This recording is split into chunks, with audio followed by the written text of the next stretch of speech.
It is a great joy to see the Word of God distributed here in Burundi, and so many people who have not got the Word of God to receive it in their hands, and we pray that the Lord would bless them abundantly. It's a great burden to us in FGEA in the UK and amongst our other branches and partners to see the Word of God going forward and blessing many peoples and many nations. May the Lord abundantly bless the Word. With the work of FGEA, we have no financial reserves.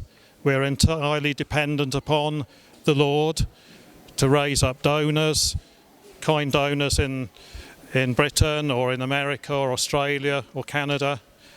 We are now in 22 different countries, mostly in Africa, and there are very great needs, and we need your prayers that the Lord would open the way for the funds to enable further distribution to take place.